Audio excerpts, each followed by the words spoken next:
Hey guys, hello children, and back with another bedtime story. And today it's called a Cinderella story.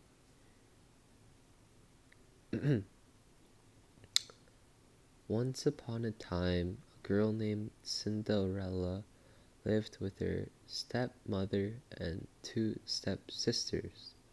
Poor Cinderella had to work hard all day long so the others could rest. It was she who had to wake up each morning when it was still dark and cold to start a fire. It was she who cooked the meals. It was she who kept the fire going. The poor girl could not stay clean. From all the ashes and cinders by the fire, what a mess her two stepsisters left.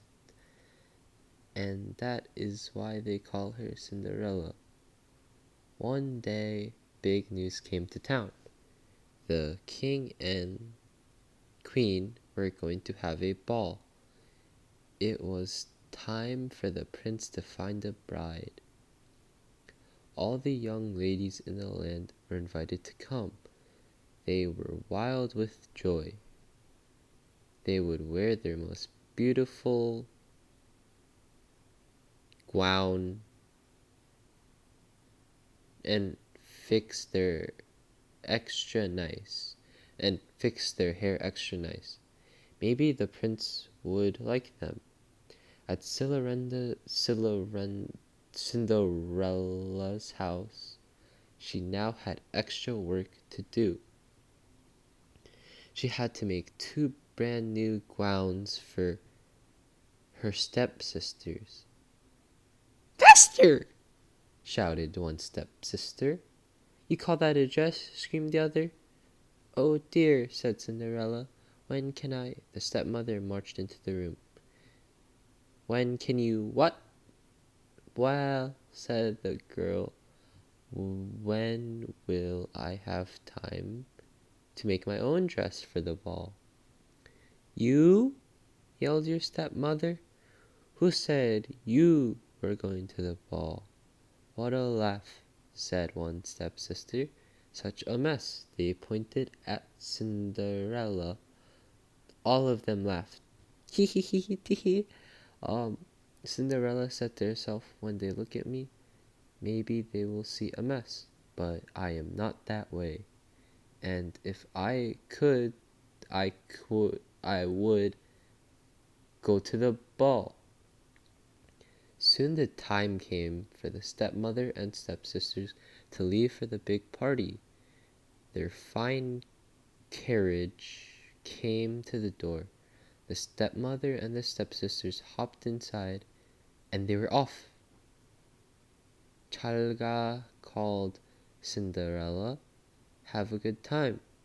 But her stepmother and sisters did not turn around to see her. "Ah me," said Cinderella sadly.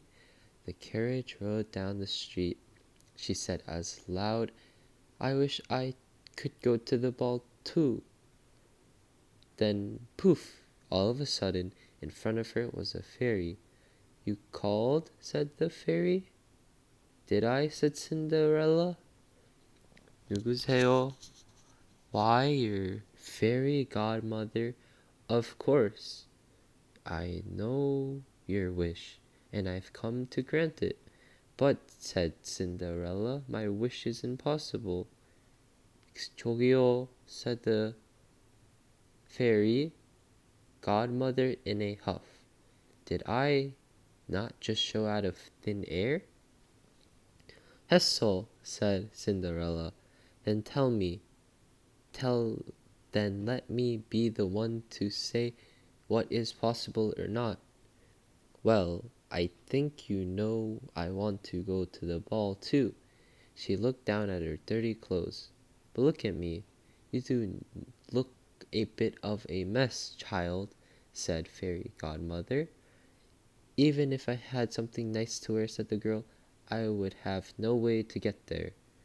Dear me, all of that is possible, said the fairy.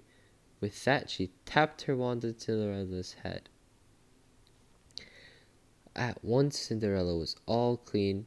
She was dressed in a beautiful blue gown.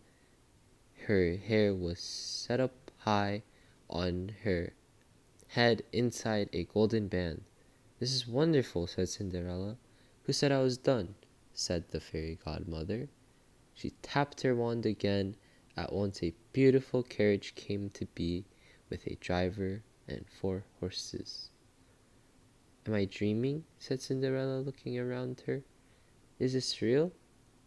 It is as real can be, said the fairy godmother. But there is one thing you must know. What is that? All of this lasts only till midnight. Tonight, at the stroke of midnight, it will all be over. Everything will go back to how it was before. Then I must be sure to leave the ball before midnight, said Cinderella. Good idea, said the fairy godmother. She stepped back. My work is done. And with that, the fairy godmother was gone. Cinderella looked around her. Did it even happen? But there she stood in a fine gown and with a golden band in her hair. And there was her driver and 4 horses before her. Coming, called the driver. She stepped in the carriage and they went off. Part 2 later.